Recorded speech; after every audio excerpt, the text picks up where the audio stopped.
Indrani's live চ্যানেলে তোমাদের সকলকে স্বাগত ফ্রেন্ডস। এটা বৃহস্পতিবার সকালের ভিডিও, এক্স্যাক্টলি একদম সকাল সকাল নয়, ওই 11:30 থেকে আমি আমার ব্লগটা স্টার্ট করছি। তোমাদের আগের ভিডিওতেই আমি শেয়ার করেছিলাম যে আজকে আমাদের একটা শর্ট ট্রিপের প্ল্যান করেছি, সেটা হচ্ছে বিষ্ণুপুর। যদিও বিষ্ণুপুর আমার ঘোরা আছে, কিন্তু আমার ভাইয়ের ঘোরা নেই, তাই ভাবলাম বনলতা রিসর্ট থেকে পুরো বিষ্ণুপুর আর বিষ্ণুপুর মেলা সবটাই ঘুরবো আজকে। বিষ্ণুপুর মেলাটা আমার আর সৌরভের আলাদা করে যাওয়ার প্ল্যান হয়েছিল আগে, তো তাই জন্য ভাবলাম যে ঝাড়গ্রামে যাব, মানে আমরা সবাই মিলে ঝাড়গ্রামে যাওয়ারও প্ল্যান করছিলাম। তারপরে সাডেনলি ঝাড়গ্রামের প্ল্যানটা ক্যান্সেল করে ভাবলাম যে বিষ্ণুপুরটাই যাই, টোটালটা বিষ্ণুপুরে সব কিছু ঘুরবো। আর ভাইয়ের যেহেতু ঘোরা হয়নি, তাই ভাইয়ের সবটাই দেখা হয়ে যাবে। আর বনলতা রিসর্টে আমরা যাব, ওখানেও ঘুরে ওখানে আমরা লাঞ্চ করে তারপর বিষ্ণুপুরটা ঘুরবো। তো আমরা ফার্স্টে বনলতা রিসর্টেই চলে এসেছি। আমাদের পৌঁছাতে ওই 1:30 এরকম হয়েছিল, কারণ আমরা কয়েকবার দাঁড়িয়েছিলাম রাস্তায়, তারপর ব্রেকফাস্ট করেছি, এসবের জন্য আমাদের একটু দেরি হয়ে গেছিলো, হয়তো আমরা আরও আগে পৌঁছে যেতাম।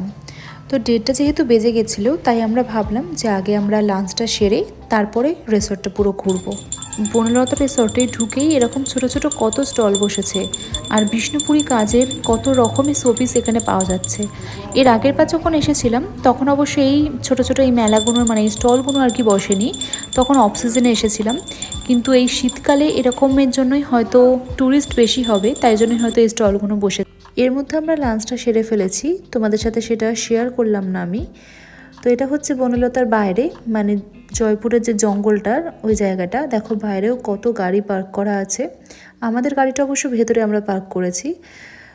এর আগের বার 2-3 মাস আগেই যখন আমি বনলতা রিসোর্টে এসেছিলাম, তখন এই রিসোর্টের পুরো ভিডিও আমি তোমাদের সাথে শেয়ার করেছি, সমস্ত ডিটেলস সমেত। যারা যারা ভিডিওটা দেখোনি তারা অবশ্যই চেক করে নিও। তাই আজকের ভিডিওতে আমি দেখাবো অবশ্যই, কিন্তু সমস্ত কিছু আর ডিটেলসে অত নিখুঁতভাবে দেখাবো না, কারণ মেলাটাও ঘুরতে হবে। তো সম্পূর্ণটা দেখাতে গেলে ভিডিওটা অনেক বেশি লেন্থি হয়ে যাবে।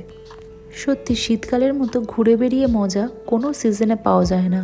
শীতকালে যেরকম ঘুরে বেরিয়ে মজা, তেমনই খাওয়া দাওয়া করেও মজা। বনলতা রিসর্টে এসে বেশ ভালোই হয়েছে বলে মনে হচ্ছে এখন। তার কারণ জুন জুলাই মাস করে এর আগের বার আমরা এসেছিলাম, তখন সবই সুন্দর লেগেছিল, সব কিছুই ভালো লেগেছিল, ঠিক কথাই। কিন্তু কোথাও না কোথাও এই শীতের আমেজ আর এত ফুলের সৌন্দর্যটা আমরা মিস করে গেছিলাম। তখনও গাছপালা ছিল, সবই ছিল, সাজানো গোছানো একটা পরিবেশ, কিন্তু কোথাও না কোথাও এত সৌন্দর্য, এত ফুলের চারিদিকে যেন রং বেরঙের ফুলে একদম মোড়া, এই জিনিসটাকে আমরা মিস করেছিলাম। তো আজকে যদি আমরা না আসতাম, সত্যি এটা দেখতে পেতাম না যে শীতকালে বনলতা রিসর্টটা ঠিক কীরকম দেখতে লাগে।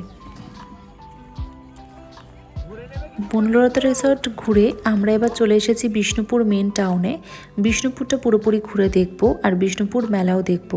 আজকে যেহেতু বিষ্ণুপুর মেলার প্রথম দিন, আজকে উদ্বোধনী দিন, তাই জন্য আজকে বিশাল অনুষ্ঠান হচ্ছে। আর চারিদিকে পুলিশে ঘেরা, কোথাও 4 চাকা বাইক যেতে দিচ্ছে না।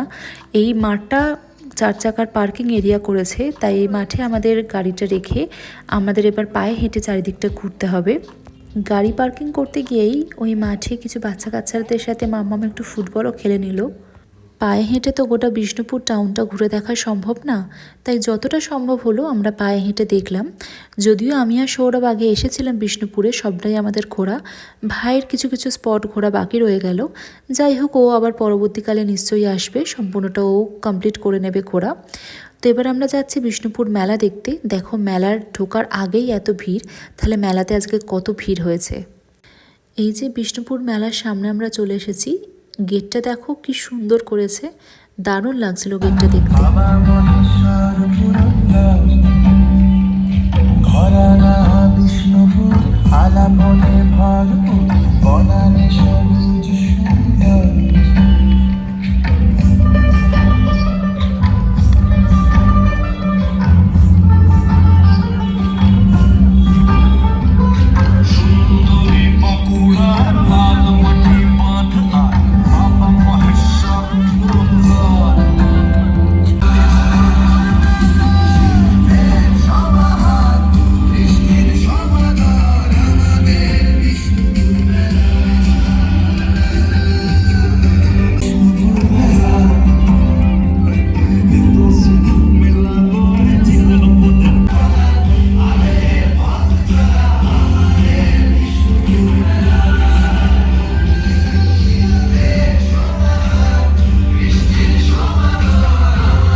আনুষ্ঠানিক সূচনা 36তম।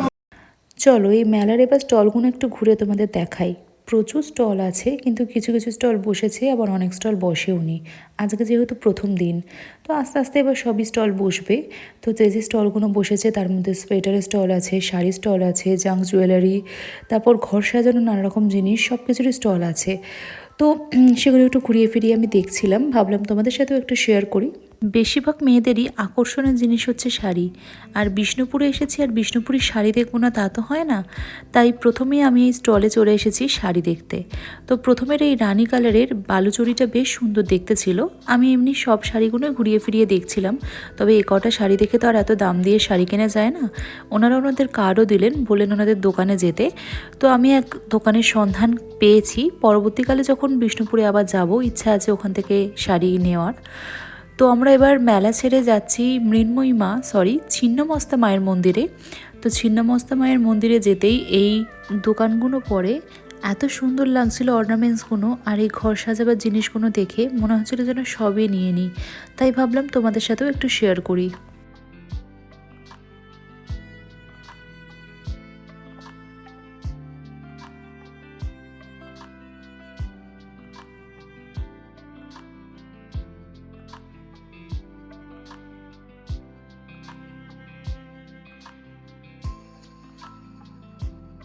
মায়ের মন্দিরের সামনে আমরা চলে এসেছি, তবে ভেতরে ভিডিও করা অ্যালাউ নেই, তাই বাইরে থেকে ভিডিওটা নিলাম।